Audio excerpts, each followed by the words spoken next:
Hello दोस्तों। तो कैसे हैं आप लोग। ये मैंने पीडीएफ खोली हुई है। इलाहाबाद हाई कोर्ट आरओ की है ये। 2019 में ये पेपर हुआ था। ये जो पीडीएफ है ये स्टेज 2 और स्टेज 1 दोनों ने जो एग्ज़ाम दिया था ये उनके लिए है। 2019 में ऑफलाइन पेपर होता था और पेपर 2 बाद में होता था, जो पेपर 1 क्वालिफाई कर लेते थे। तो इस बार जो है एनटीए अब पेपर नहीं कराएगा, ऐसा एनटीए ने कहा था कि 2025 में वो किसी गवर्नमेंट एग्ज़ाम का पेपर नहीं कराएगा, वो सिर्फ जेई नीट सीयूटी ये सब कराएगा। 2021 में ऑनलाइन पेपर हुआ था, तो ऑनलाइन के साथ टाइपिंग एक साथ हुई थी। इस बार ऑफलाइन अगर होगा तो ऑफलाइन अलग होगा और टाइपिंग उसके बाद होगी, जैसा ग्रुप डी और ग्रुप सी वाली पोस्ट में अभी इलाहाबाद हाई कोर्ट में चला है। इसको खोलने का मकसद यही है कि आप यहाँ पे इसी हिसाब से देख सकते हैं कि अगर ऑफलाइन होगा 2019 की तरह जैसे हुआ था, तो उस समय कैसे कट ऑफ गया था स्टेज 1 और स्टेज 2 के लिए। तो उसी हिसाब से आपकी तैयारी हो सकती है अगर स्टेज 2 में जो टाइपिंग है वो बाद में होती है। तो स्टेज 1 के मार्क्स देखकर आप अंदाज़ा लगा सकते हैं कि 200 में आपको कितने क्वेश्चन करने होंगे। 200 नंबर का पेपर होता है, 50 की टाइपिंग होती है। तो अगर ऑफलाइन हुआ और पेपर 1 पहले हुआ, पेपर 2 बहुत बाद में होगा, तो आपके लिए ये वाली पीडीएफ देखना बहुत ज़रूरी है। ये जो कट ऑफ मैंने खोला हुआ है ये आरओ का है 2019 का। अगर हम इसमें देखें तो जो अनरिजर्व्ड की टोटल कट ऑफ गई थी 250 में, वो 212.70 गई थी। और वहीं अन ओबीसी के लिए 207.30 गई थी। हालांकि उस समय ईडब्ल्यूएस नहीं था, तो इस बार ईडब्ल्यूएस भी रहेगा। अधिकतर पुराने पेपर में अगर देखा जाए तो ज़्यादातर जनरल ओबीसी और ईडब्ल्यूएस की कट ऑफ ज़्यादातर सेम ही जा रही हैं। तो उसी हिसाब से आप अपने देख के चलिएगा। अगर यहाँ ओबीसी की हम देखें तो 207.3 गई थी और वहीं एससी कैटेगरी की 198.40 गई थी। ये 250 में है एससी वाली भी।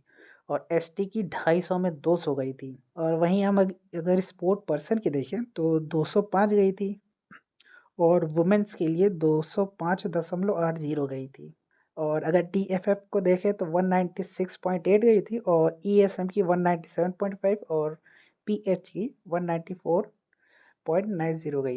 तो उसी हिसाब से आप अपनी कैटेगरी देख के अंदाज़ा लगा सकते हैं कि अगर ऑफलाइन हुआ तो कैसे जाएगा। और वहीं हम पीडीएफ देखें, इसमें अगर ऑफलाइन होता है तो उस हिसाब से आपको स्टेज 1 के मार्क्स को खासकर गौर करना चाहिए, क्योंकि ऑफलाइन होगा तो स्टेज 1 आपके लिए पहले इम्पोर्टेंट रहेगा। अगर यहाँ देखें स्टेज 1 में जो कि पहला कैंडिडेट था जो कैटेगरी का था, उसके मार्क्स से देखें तो स्टेज 1 में 157 आए थे, तब वो क्वालिफाई कर गया था स्टेज 2 के लिए। तो स्टेज 2 में वो 41 पाया था 0.5 और टोटल 198.50 पाया था। जबकि जनरल की जो कट ऑफ गई थी वो 212.70 गई थी, यानी उस समय उसका नहीं हुआ था। और वहीं हम नेक्स्ट देखें तो वो भी जनरल कैटेगरी का ही था बच्चा, और लेकिन उसकी सब कैटेगरी में पीडब्ल्यूडी था। और स्टेज 1 में वो 147 पाया था और क्वालिफाई कर गया था। फिर स्टेज 2 में 17 नंबर पाए थे, यानी उसको टाइपिंग उसकी अच्छी नहीं गई थी, इसलिए इसने 17 पाया था। अगर हम देखें तो स्टेज 2 मार्क्स में 31 था, टाइपिंग वाले में 50 वाले में। तो ज़्यादातर जिनकी टाइपिंग अच्छी होती है वो 49.5 तक स्कोर कर लेते हैं। हालांकि अगर 50 भी पाता अगर टाइपिंग में तो भी सिलेक्शन नहीं होता, क्योंकि 50 पाता तो 208 ही बनते। तो यानी स्टेज 1 में अगर मार्क्स आप पा रहे हैं तो आपको मार्क्स ज़्यादा ही चाहिए होंगे, ताकि अगर टाइपिंग में आपकी दिक्कत हुई तो आपको क्वालिफाई करने में दिक्कत ना हो। वहीं जनरल के बाद अगर देखें तो चौथे नंबर पे एससी कैंडिडेट है, सब कैटेगरी उसकी कोई नहीं है और मेल है। इसके स्टेज 1 में आए थे 153 मार्क्स और टाइपिंग में इसकी गई थी 24.50 और टोटल 177.5 गया था। यानी अगर एससी कैटेगरी में 153 क्वालिफाई किया था उस टाइम, टोटल 177 है और इसका और जबकि जो कट ऑफ गई थी वो 198 गई थी, यानी एससी कैटेगरी में भी 177 क्वालिफाई नहीं कर गया था, जबकि स्टेज 1 में अच्छा परफॉर्म किया था 153 ले गया था। और टाइपिंग में अगर इसका सही होता तो ये क्वालिफाई कर सकता था, इसलिए टाइपिंग भी चालू कर दीजिएगा जैसे ही वैकेंसी आएगी इसकी। और वहीं हम ओबीसी में देखें तो एससी के बाद जनरल फिर ओबीसी का है दिया हुआ है। ओबीसी वाले ने ये देखिए ओबीसी लाइन्स है, 4-5 कैंडिडेट्स हैं। इसमें हम देखें जो सबसे ज़्यादा पाया है ओबीसी में वो 175 वाला स्टेज 1 में पाया था। 200 नंबर में 175 बहुत अच्छे मार्क्स होते हैं। और स्टेज 2 में 42 पाया था और 217 गई थी। इसके टोटल नंबर 217 हैं। और वहीं जो कट ऑफ थी इसकी 207, यानी ये क्वालिफाई कर गया था उस टाइम का, तो अब आर बन चुका होगा। और फिर वहीं नीचे का जो कैंडिडेट है वो भी क्वालिफाई कर गया था, जबकि तीसरे नंबर का ओबीसी का कैंडिडेट वो क्वालिफाई नहीं कर पाया। वो पाया था 164 पाया था और टाइपिंग बेस 39 पाया था, जबकि स्टेज 1 में उसके अच्छे मार्क्स थे।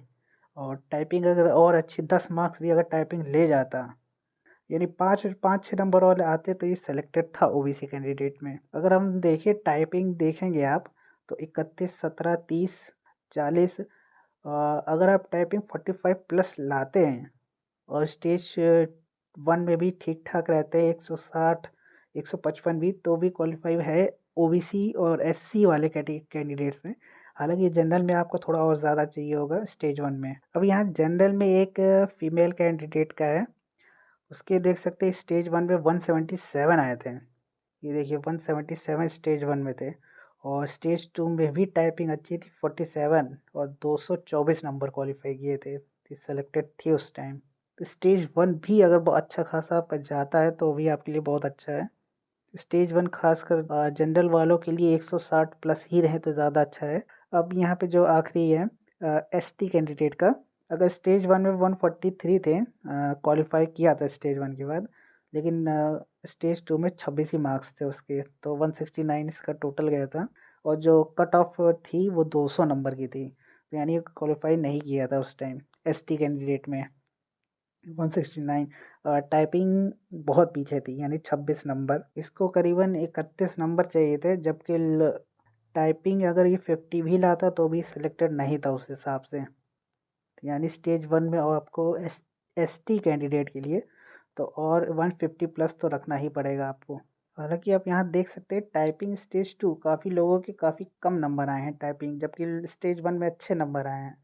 तो टाइपिंग भी आपको तैयारी रखनी पड़ेगी। हालांकि वैकेंसी कब आएगी इसके बारे में अभी कुछ बताया नहीं गया है, और काफ़ी टाइम भी हो गया आए हुए, 2021 में आई थी, तो उम्मीद है कि अब 2025 में निकाल दी जाएगी।